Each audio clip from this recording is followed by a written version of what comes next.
Tylenol decreases glutathione production. And especially if you're a young child and you're taking a vaccine, there are a lot of toxins and things in the vaccination. So we don't want to deplete our ability to detox these toxins through decreasing our glutathione stores right before getting a vaccine. That just doesn't really make a lot of sense. So I definitely don't recommend taking Tylenol before a vaccine. There's other things that we can do. Welcome back to The Root Cause with Dr. Jake. I'm Dr. Jake Schmutz. I'm a naturopathic medical doctor and integrative physician. On this channel, I have real conversations with real people to show you how to heal your body down to the root causes without any harmful drugs or surgeries. I'm here today with my co-host and patient, Teresa Marie, to talk about taking Tylenol with vaccines. This is especially important for parents, people with chronic illness, or other people that might be sensitive to medications. So we're going to dive into the research behind this and some other alternatives that we could use besides Tylenol. Thank you so much, Dr. Jake, for being able to share all of this. I know, you know, the whole vaccine topic has gotten very controversial over the last few years with people on both sides of the spectrum on that. And, whether you're on one camp or the other, I think everybody wants to make the best choice for themselves. They want to be healthy.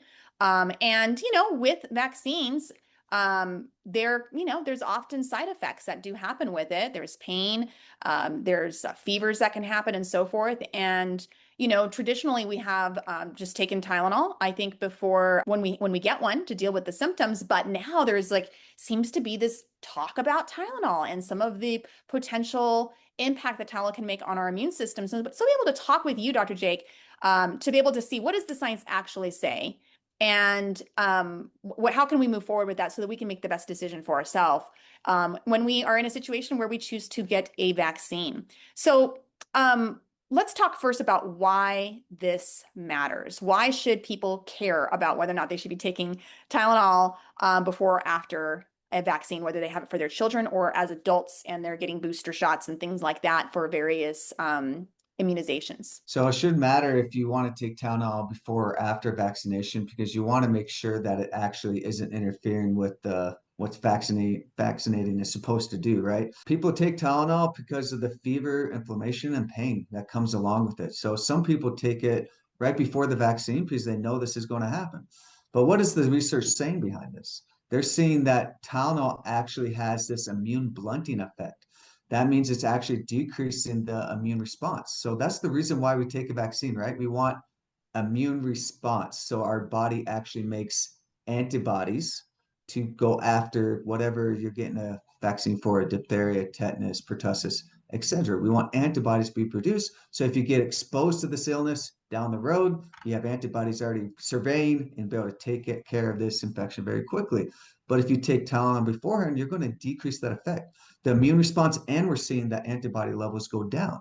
So we definitely don't want to take Tylenol before we get the vaccine because we're going to decrease the effect. But also one other thing is you don't want to take it right before too, is because Tylenol decreases glutathione production. And especially if you're a young child and you're taking a vaccine, there are a lot of toxins and things in the vaccination. So we don't want to deplete our ability to detox these toxins through decreasing our glutathione stores right before getting a vaccine. That just doesn't really make a lot of sense. So I definitely don't recommend taking Tylenol before a vaccine. There's other things that we can do.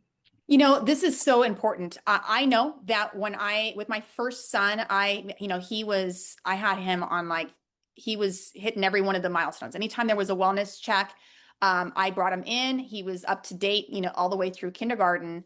And I would preemptively, exactly what you're saying. I would give him Tylenol before because I didn't want my baby to cry and feel awful from his vaccines. But what I'm hearing you're saying is that there's a natural effect of having a vaccine. It is supposed to jar your immune system, and a natural immune response to a sickness, which is what you are simulating when you get a vaccine, is going to be an autoimmune. If you're going to have a fever, you're going to have pain, you're going to have body aches. That's part of your immune system responding to it.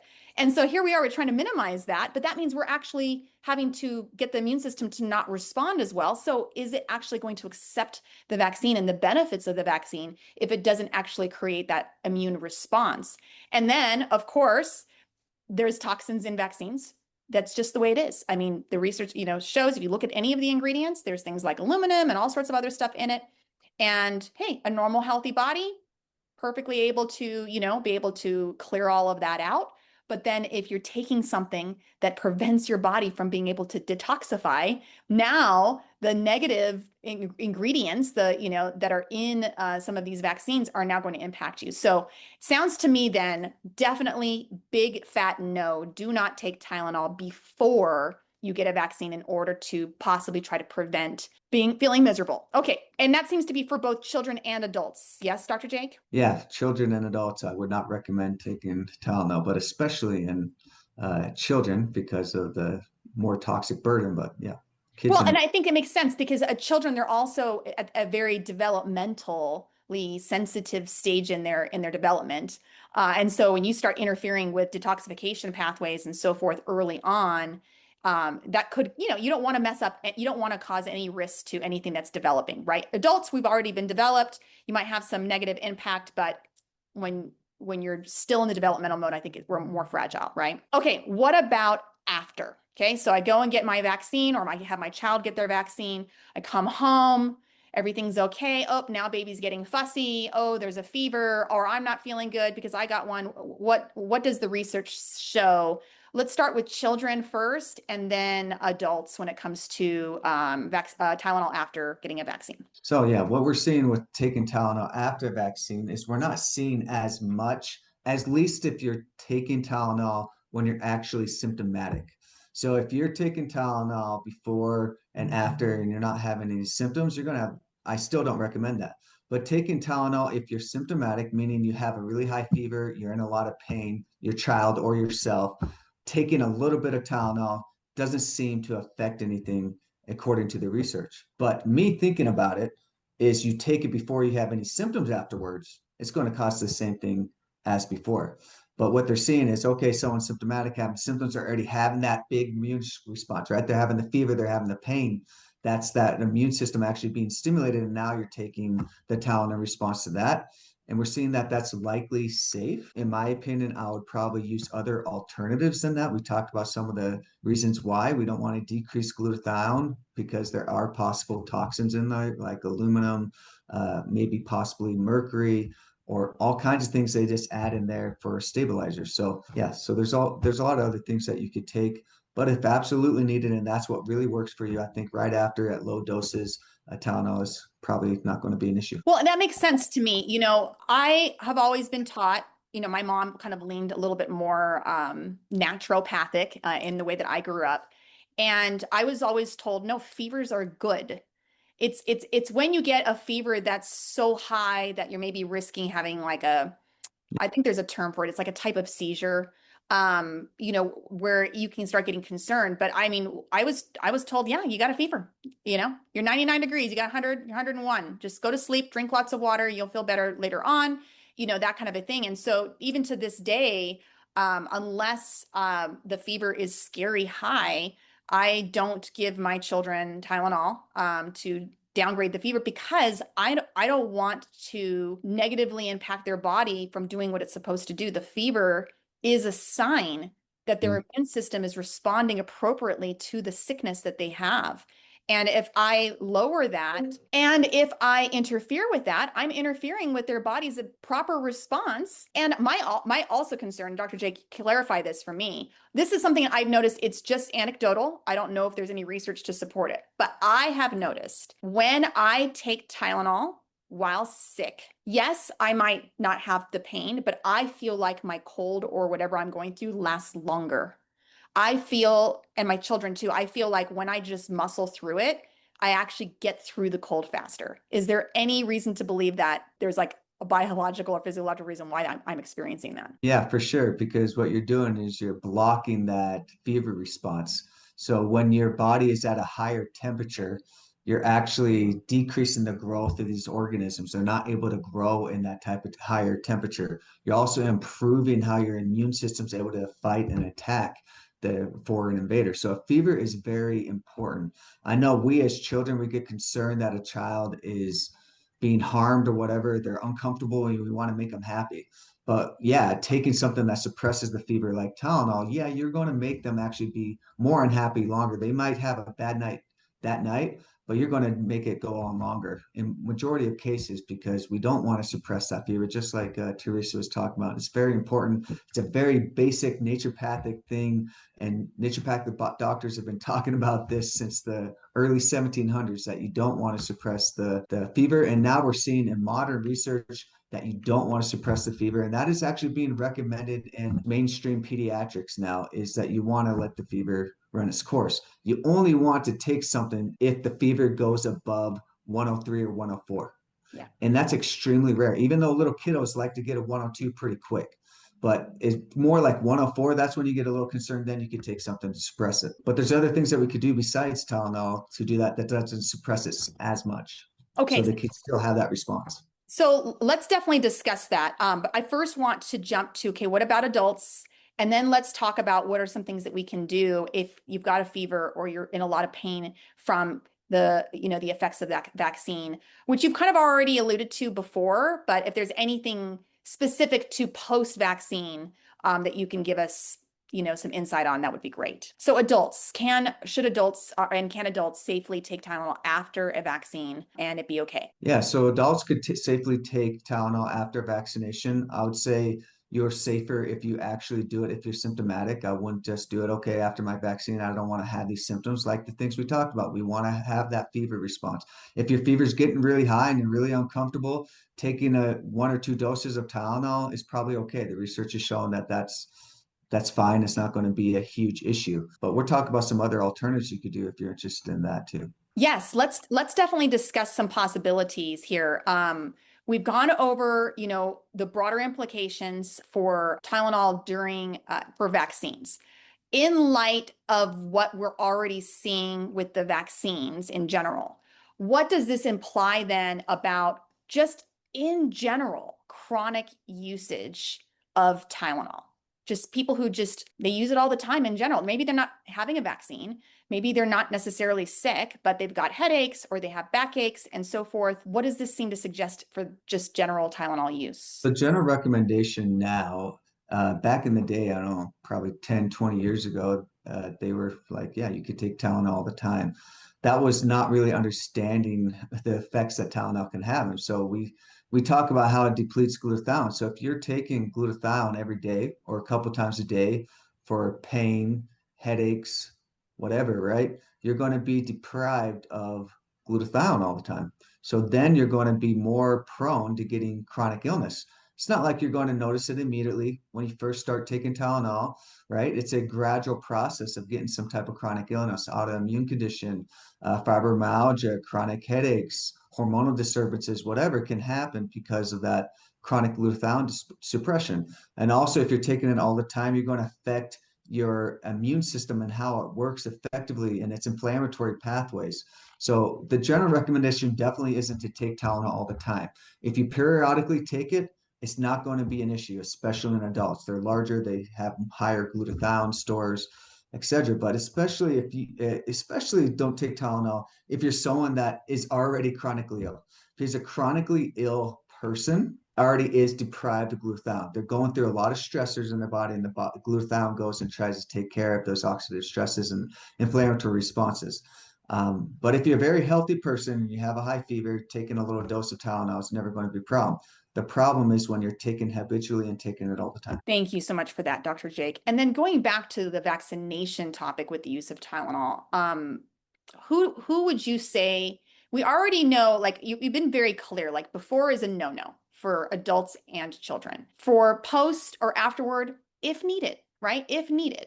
But in light of what we're seeing about what happens with, its effect on glutathione and so forth, who would you consider most vulnerable to Tylenol even after vaccination, and that should maybe even like be more cautious than just the average individual if thinking about taking it after a vaccine? Yeah, those that are more vulnerable to having possible bad side effects that come along with Tylenol are those that don't methylate well. So people with MTHFR gene mutation, COMP gene mutations, definitely I think it's not a good idea to take Tylenol. Those that have chronic illnesses like autoimmune diseases, or other inflammatory states, they're already depleted of glutathione, so we don't want to take Tylenol in that group. Kids that already have neurodevelopmental disorders like ADD, ADHD, autism, etc., they're already depleted of glutathione. That's not a good idea. And adults, obviously, adults have ADHD, autism, and neurodevelopmental disorders, so you don't want to take Tylenol in that group also. Okay. And so for those people, especially, but anybody who wants to just be extra cautious, what are some naturopathic alternatives for after a vaccine that could help minimize some of the effects like a fever or pain and so forth? Yeah, so some things that we could take to minimize fever and pain. So let's talk about like what can we do for fever. So your child is having a fever, they're uncomfortable. You want to give them Tylenol, but there's some other things that work really well. So we have some homeopathics, which are really low dose of a herb or a mineral or whatever. So there's belladonna, which is a really great herb. You do not want to give that as a full dose herb. You'll kill the child. It's as a homeopathic. It's really low dose, has more of an energetic effect. It works really great. We also have aconite, also a herb. If you take it could be toxic too, but you do really low doses, highly effective on decreasing pain and decreasing fever. So, and something that can really calm the child down is chamomile. As you could do that as an herbal tea, you could put that underneath the tongue of the child, or you could also use it as a homeopathic form. And you could do this for kids and adults. It works well for all those. In my experience, I see these homeopathics work really, really wonders in little kids. They tend to respond really well. I see good results, but not as good with homeopathics in adults. That's just my opinion, what I have seen. But they can really work in that regard. So, and for kids, for like pain, some of these homeopathics that I already talked about can really help. Obviously, making sure they have, you could do tepid baths to help with pain and the inflammation that might be going along with the vaccination, just giving them comfort and cuddles or whatever, making sure they get enough hydration and sleep. All that's going to help with the pain and discomfort that goes along with vaccination also. Now, for an adult, if you want to decrease some of the inflammation that might be going on, taking turmeric or boswellia, fish oil, ginger, all these things can really help with the inflammatory process of the pain. And also these can help with the fever response that you can experience from getting a vaccine. Excellent, Dr. Jake. Thank you so much for all of this help. And I really think that it's important to clarify and to just emphasize what Dr. Jake said about the belladonna. Homeopathy, if you're going to be taking any homeopathic remedies, instead of just going and finding the herb itself or whatever, you actually go to like a health food store where they actually have a homeopathic section and they have these little teeny vials that have these little teeny balls inside that are homeopathic versions of what it is that he's talking about. And then there's the dosages and so forth that they can mention. And you can even talk to anybody there in those areas that are experts on what you're supposed to take. And, oh, your kid's this old, so take this one, or, that kind of a thing.